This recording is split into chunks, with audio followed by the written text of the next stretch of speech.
Hi guys, welcome back. My name is Jaspreet and I'm back in the studio today with another hand building tutorial and a fun and simple project. We're going to be making these grazing platters, or I don't know, chip and dip dish, platter, bowl, whatever it's called. So this is what we'll be making. This I made using a set of new forms that I got off of Amazon. Here's the set. You can see it's already pretty well used. This came as a set of 5 of these and it was fairly reasonable given that I had to pay shipping as well on this. So this is what we'll be using to make our little, you know, dip and chip platter, or a grazing board, or a grazing platter. I don't know what you call it. I have to figure it out before I put the thumbnail, but this is what we'll be making. And this one currently is at bone dry state. It is going to go into the best kiln pretty soon, so let's just get started with the project. Alright, so here we are with a slab of clay rolled to 1/4 of an inch thickness. This is again recycled clay and you can see all the beautiful marbling.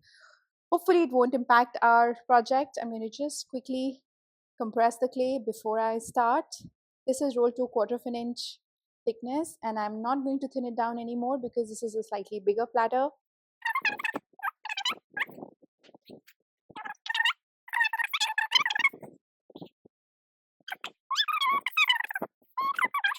Before I add the texture, this is the form that I'll be using. The one that I'm using for this project, only because of the size of clay that I have, is about 9.75 inches, which is about 25 centimeters in diameter. That's the one I'm using. You can see I've used to make some more pieces in the past. You can see the texture of the doily that I used. I'm just thinking if I should use another doily texture or can we use something else. All right, let's try this placemat. I have this one. I haven't tried it in a long time. So I haven't used it in a long time. I've tried it, but okay. So I'm placing with the shiny side facing down and I have used it multiple times in the past. So it has enough dry clay on it to not really stick to the slab. And now I'm looking for my pony roller. Here it is. So I'm going to take the pony roller and just go around pressing the mat in the clay. Now I think I used it with white clay in the past, so you'll see a lot of white clay crumbs getting onto this recycled darker clay. So I just press it hard, as you can see, and I'm going to just lift it before I release it from the board, before I remove my placemat. Okay, done. Now we'll hold on to our slab and lift out the placemat. Ah, that's a beautiful texture. Now to make this form into this walled dish. So if I place this here, I will need clay on all sides. I'll need enough border on the side to be able to, lift and form this wall, right? That's how much I will need. So because I have a bigger texture at the base, like a rounded texture, I'm able to kind of gauge. So I'm going to just eyeball this and cut out some of the, just cut out a circular thing around this, and these we'll keep on the side because we have to use them again for the divider. But for now I think this should be more than enough texture. Now is my piece centered? Even if it's not, I don't think it makes much of a difference, to be honest. To me, I'm okay even if it's not centered. But if you want it to be centered, you can spend some time just checking to make sure this is kind of centered. Okay, all right. Once we have this, now we have to flip it over. So I'm going to have to clear off my board, move everything away, and then lift this and flip. It's impossible to show this on camera unless I have something which is kind of at a different angle. And I work alone by myself, so it's impossible for me to have multiple angles and make sure both the cameras are running and get everything sorted. So all right, I have this. I'm going to bring in a banding wheel, makes life a little bit easier, and place this on top of the banding wheel. Okay, and now we need our, I'm going to first take this rib from Cheryl Matul and just go over the back because my clay is nice and soft, and it's good to have soft clay for this project, mostly because you will need it to fold the sides. You need something which is soft. So if you have soft clay, it's a good thing. Right, now I'm going to start slowly pressing this down, and as you press one at one place, you'll see some of the clay kind of come up onto the other side. That's okay, and I'm just going to go around pressing this.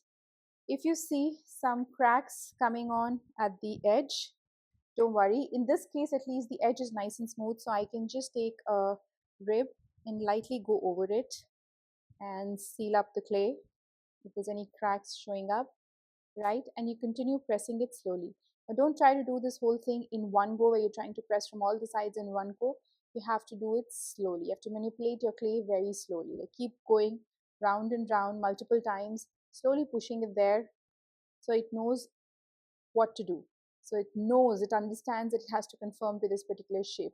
Now I'm not using a paddle, like something to do the paddling thing, because I want the texture on the rim. If you don't want the texture on the rim, if you don't mind that, then you can use a paddle and kind of push it down, which will be a little bit more, it will be easier, I think, to do. But I'm going to take my time with the clay. And now I've started to push it under the form. If you see, I'm just pushing it under here so that, my clay knows it has to conform to this shape here. And when I start pushing the clay under the form, it just makes it a little bit easier to cut the clay. I'm going to cut it in a second, but for now I'm just, see, I'm kind of going slowly around, not trying to push this shape in one go. Just go slowly, keep going slowly, slowly. And if you have a lot of slab that's hanging down, this step will be a little trickier. So if you have a lot of slab, then it's better to cut off that excess and then, try to push it down. But this is okay. I think I have excess at the base, but it's okay. It won't really make a difference right now. It's fine. So I'm just pressing now, pressing it in, under the form so that it kind of stays there, it sticks there, it stays there, it knows that it has to stay there. And as you keep doing this, you'll see that, slowly with the clay where it was trying to just come out from different directions, it's now complying, it's sticking to the form, okay? Sticking to the form as in not literally sticking, but sticking in the sense that it's staying there. Now we're going to take a needle tool, or you can take a clay knife, and at the edge of the platter, wherever you can find the base of this form, go there and you start cutting the clay. And I'm keeping my needle tool exactly absolutely straight, okay? It's not going up like this, it's straight. If you want, you can use a clay knife too, right? And when I'm doing this, I'm holding on to the form with the clay folded underneath. So the clay is not like this, the clay is folded. It's folded and I'm holding on to this wherever I'm going. I'm using my thumb to press the clay down and then cutting it according to the form that is there. Okay, so slowly keep going. There's excess, just remove this if it's stopping your motion, and you continue going. So I keep pressing the clay down so that it's sticking onto the form. It's as close to the form as possible, and I did go a little bit off here. Okay, and then you continue with cutting. We'll clean up the edge a little later. For now, once you've got the excess out of the way, you can now just kind of use your softer rib, okay, clean it off, and then just go around and again compress against that rim, just pressing it down. If you want, you can also do this motion. They keep going, and I'm not pressing too hard. I'm just being really gentle with the way I'm doing this. This is just to kind of push, help the clay remember that it has to stay in this form and it has to stick to it. Softer clay will do better with this project. Now if you want, you can add your signature as well. I should have done that earlier, but all right, that's my signature here. Okay, ideally I would let my clay set up a little bit. Again, I'm not going to let this sit for too long, because if the clay shrinks, it will be difficult to remove the form, but for some time you can let it set up. One thing that, if you're using this for the first time, or you're just kind of getting used to the form, at this stage itself, I'll take a board and flip it over, and you'll see how tightly this is around the wooden form inside, right?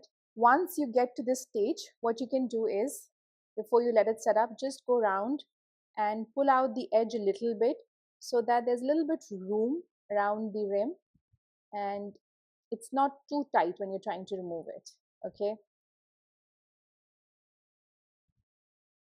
Now, I would say that let this set up.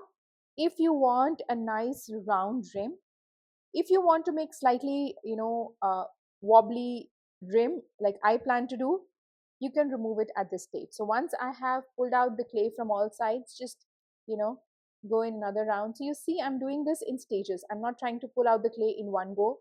I'm going around slowly, making sure that it's not sticking to the form. Okay.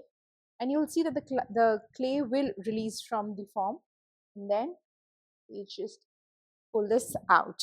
It will take some practice. If you order the set, try doing this with a smaller form first, and then go on to the bigger one. Okay. So once I have this, now my plan is to add a little bit of those, swirly, wiggly things. What's it called? So what I'm going to do is, while it's still nice and soft, you pick one point. Okay. Here, you make this.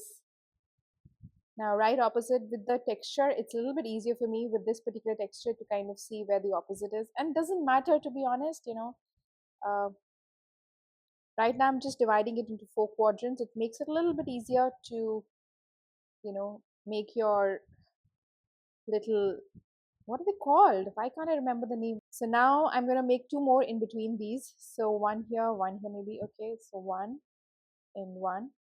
It just helps to make it a little bit more uniform. Okay.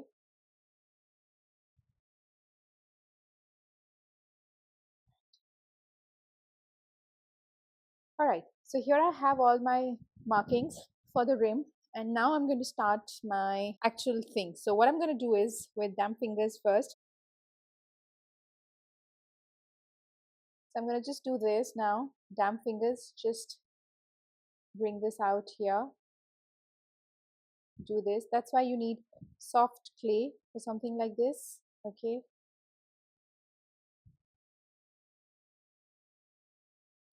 I'm just dampening my finger every time I go in and, push the clay out a little bit.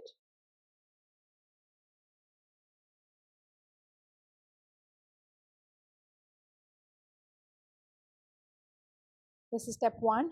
Now, I think I will need to use my sponge. I'm going to use the yellow sponge for now, because I like it better. In general, I'm more used to this sponge, so I use this just to get rid of the sharp edges here.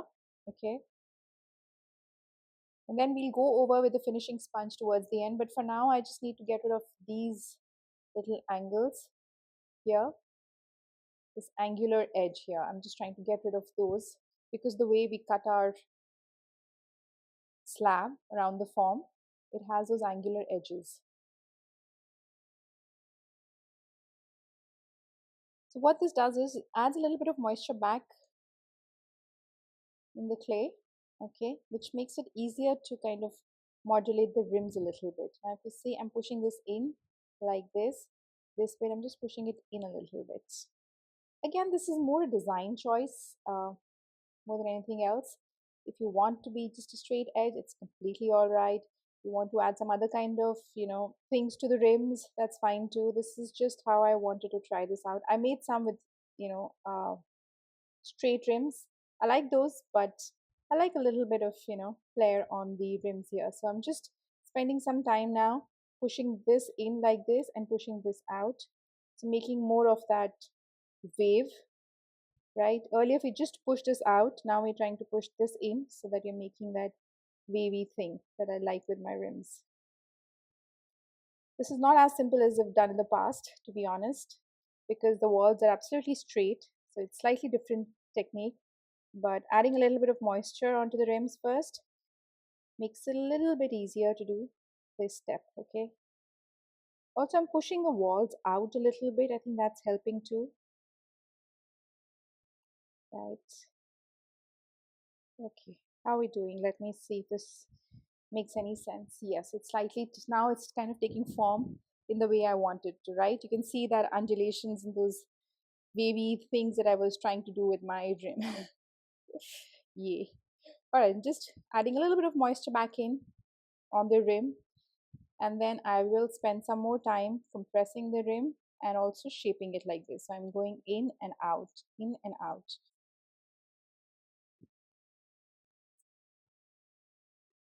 This compresses the rim, cleans up the rim, and you can shape it the way you want to.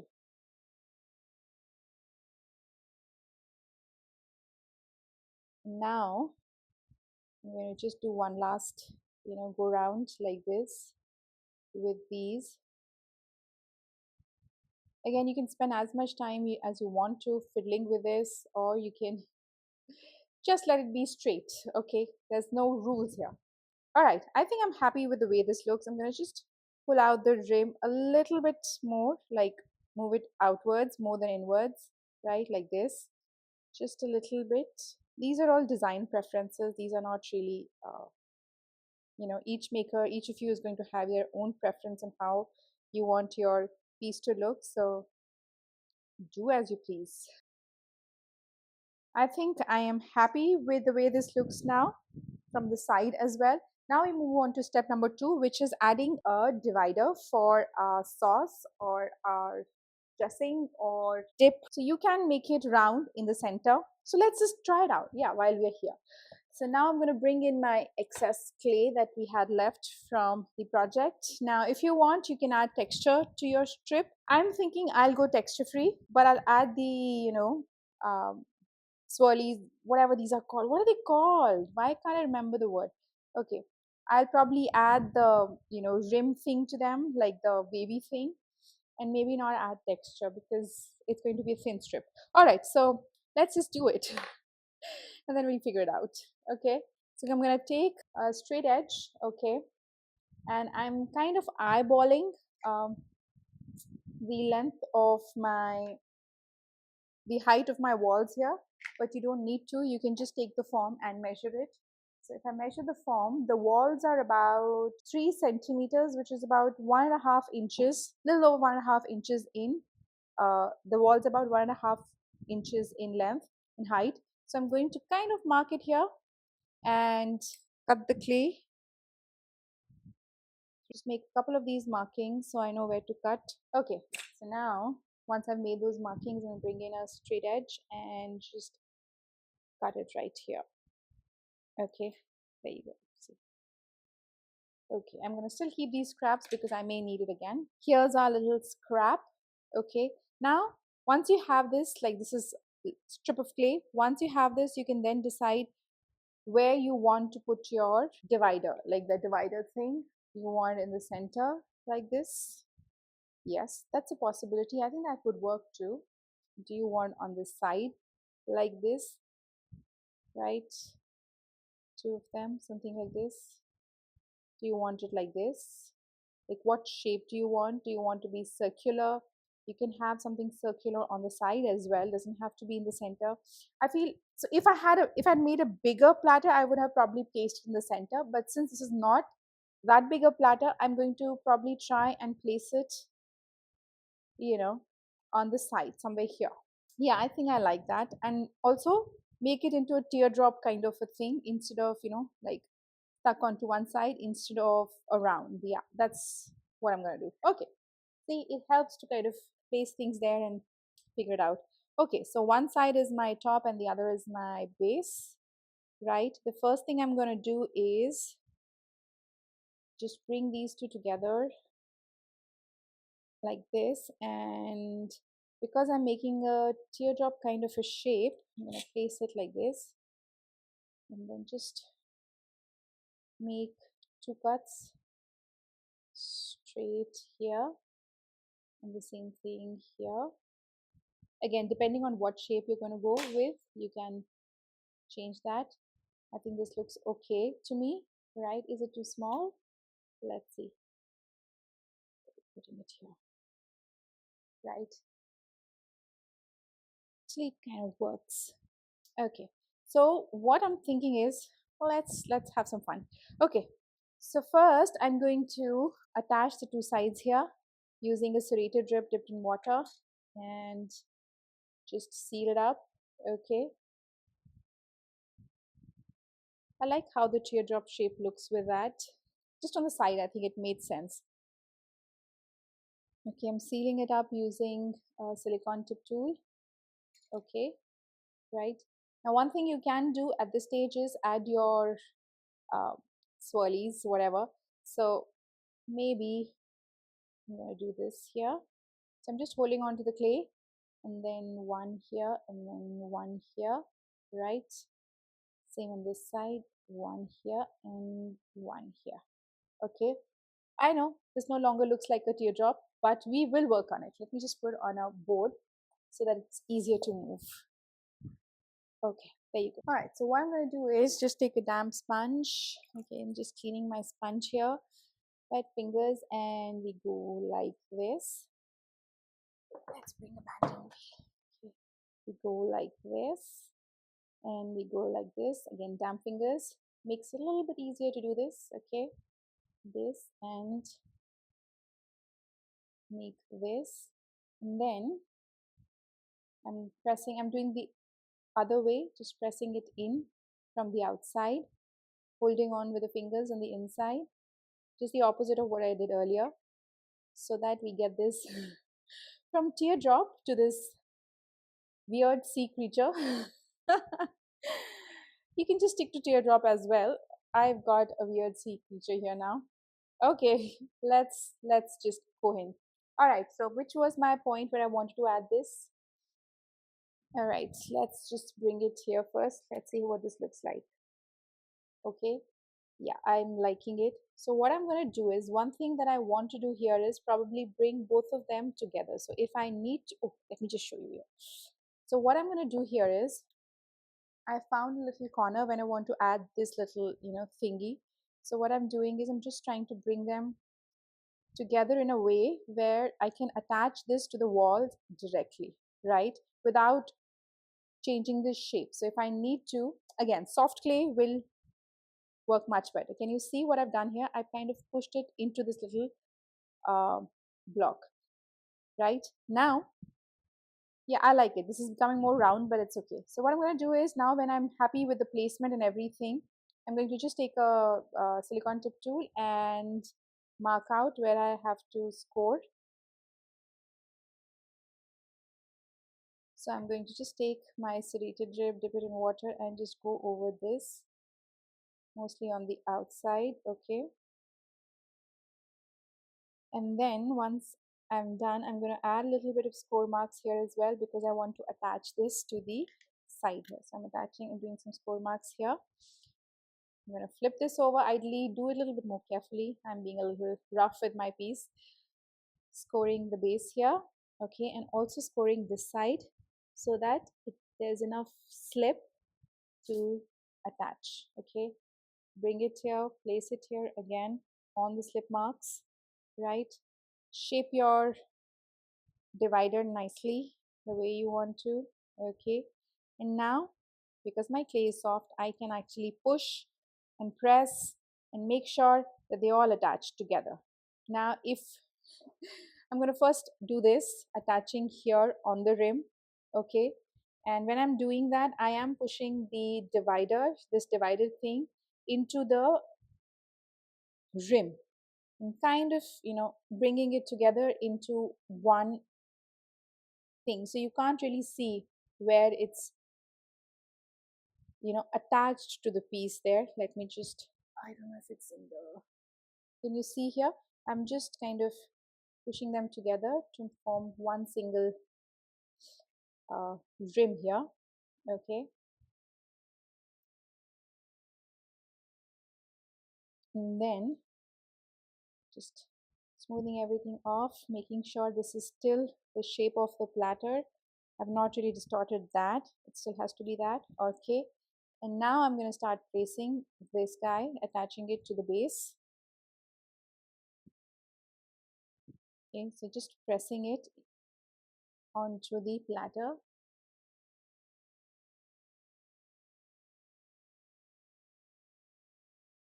Right. Now if you want to, fill a little bit more with the shape. So I'm just sealing this up completely here.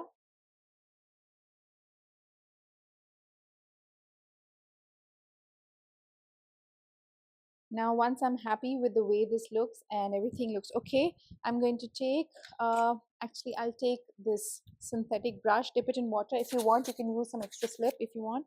I'm just going to dip it in water, take the excess off, and go around the rim here, the joint, and just clean everything up, the score marks, and also try and seal it all up.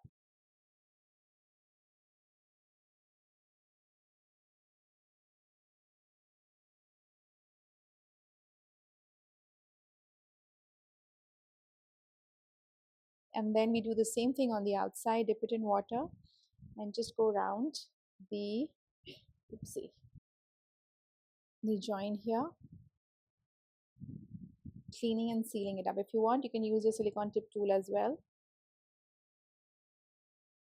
From a teardrop to a wiggly, almost round shape, which kind of mirrors the rim of the piece.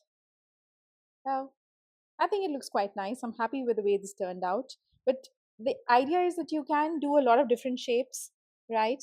And then add these in different shapes inside the platter, and doesn't have to be necessarily in the center, but something like this I think also looks great. Oh, I'm happy with the way this looks. I'm just trying to make sure it's all sealed even from the back, though once you glaze it, it should all be okay. But all right, there you have it. I'm going to shape it nicely just one more time to make sure I have what I want. Okay, yeah, there you go. Oh my god, this looks so nice. I didn't expect it to look so nice.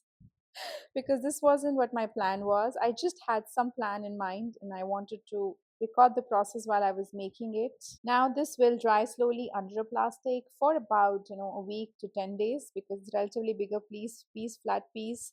We haven't added any footring. If you want, you can add footring, though I believe that if you add a footring, doing all of this may become a little bit tricky. So just be aware.